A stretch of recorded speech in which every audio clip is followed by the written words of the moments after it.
الحمد لله نحمده ونصلي ونسلم على رسوله الكريم اما بعد فاعوذ بالله من الشیطان الرجیم بسم اللہ الرحمن الرحیم۔ نیت سے متعلق گفتگو چل رہی ہے۔ نیت کہتے ہیں اگر انسان نیت نہ کرے تو اسے بعض صورتوں میں اس نیکی کا اس کا ثواب کوئی ملتا نہیں ہے۔ جیسے مثال کے طور پر علماء نے لکھا ہے کہ ایک شخص نے اگر رات کو کھانا کھا لیا پیٹ بھر کے، اگلے پورا دن اس کو کھانے کی فرصت ہی نہیں ملی، اور جا کر پھر اس نے رات میں کسی وقت مغرب کے بعد کھانا کھایا، تو اس شخص کو کوئی روزے کا ثواب تھوڑی ملے گا، اس نے نیت ہی نہیں کری۔ حالانکہ پورا دن روزے دار کی طرح ہی بھوکا رہا، نہ کوئی بیوی والے معاملات تھے، نہ اس نے پانی پیا، اس کو فرصت ہی نہیں ملی، پورا دن ہی بھوکا رہا۔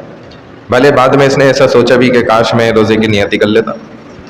لیکن اس نے کوئی ارادہ نہیں کیا، کوئی نیت نہیں کری، چنانچہ اس کو کوئی روزے کا ثواب نہیں ملے گا۔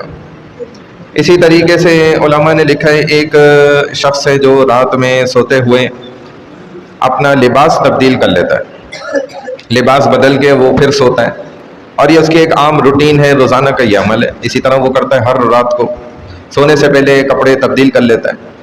تو فرمائے کہ اس کو یہ کپڑے تبدیل کرنے پر صرف یہ نیت کرتے ہوئے نا کوئی اجر ثواب نہیں ملے گا، لیکن اگر یہ اس بات کی نیت کر لے کہ رسول اللہ صلی اللہ علیہ وسلم بھی لباس تبدیل کیا کرتے تھے، تو نبی پاک صلی اللہ علیہ وسلم کی یہ سنت عمل ہے، اب اس کا کپڑے تبدیل کرنا یہ ثواب بن جائے گا، صرف اتنی سی نیت صحیح کر لینے سے۔ اسی طرح فرمایا کہ انسان جب کسی بچے کو دیکھتا ہے تو اسے گود میں اٹھا لیتا ہے، پیار کر لیتا ہے، بوسہ دے دیتا ہے، جیسے والد ہے اس کے دل میں اپنی اولاد کی بھی محبت ہے، دوسرے کی بھی اولاد کی کچھ تو احترام اور عزت اور محبت ہوتی ہے۔ اب اس نے اس بچے کو اٹھایا اور پیار کر لیا، بوسہ دیا، لیکن کہتے ہیں کہ اس طرح کرنے سے اس کو کوئی ثواب اجر نہیں ملے گا، کیونکہ اس نے تو ایک روٹین وائز عمل کیا نا، بس اس کو محبت ہوئی، اس نے بچے کو پیار کر لیا اٹھا کے۔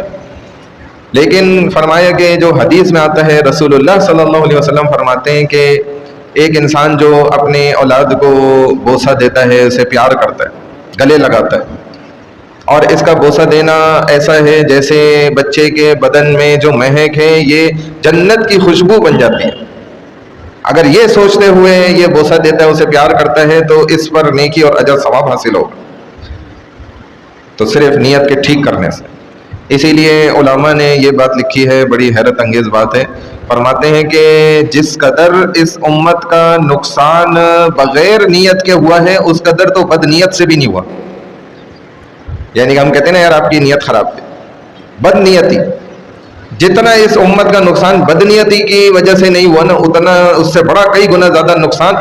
بلا نیت کے، یعنی کہ بغیر نیت کے جو یہ ہم ہر کام کر رہے ہوتے ہیں نا، جتنا بڑا اس امت کا اس بغیر نیت کے نقصان ہوا، اتنا بڑا تو بد نیتی سے بھی نہیں ہوا۔ اللہ ہماری حفاظت فرمائے۔ ہمیں یہ نیت کا جو چیپٹر ہے نا پورا، یہ بہت بڑا سمجھ لیں باب ہے، جس کو سیکھنا اور سمجھنا اور نیک لوگوں کی پاس جا کر ان سے اس کو عملی طور پہ ٹھیک کرنا۔ جو بزرگوں نے فرمائے نا، ہم نے 8 سال لگا دیے، ہمارے یہاں تو میٹرک کیا ہوا 8 سال لگا دیتا ہوں، ویسے مولوی بن جاتا ہے، اور وہ بزرگ کہہ رہے ہیں میں نے 8 سال صرف اپنے شیخ کی مجلس میں اس بات کی محنت کری اور اپنی نیت کو ٹھیک کرا، مجھے 8 سال کا عرصہ گزر گیا اپنی نیت ٹھیک کرتے کرتے۔ ہم نے تو بڑا معمولی کھیل سمجھا ہوا ہے جی، نیت سے کیا ہوتا ہے، یہ کپڑے لباس ہم پہنتے ہیں، اس میں 40 نیتیں،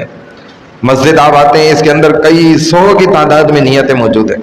2 رکعت آپ نفل پڑھتے ہیں، اس ہر نفل کے اندر آپ 20 نیتیں کر سکتے ہیں،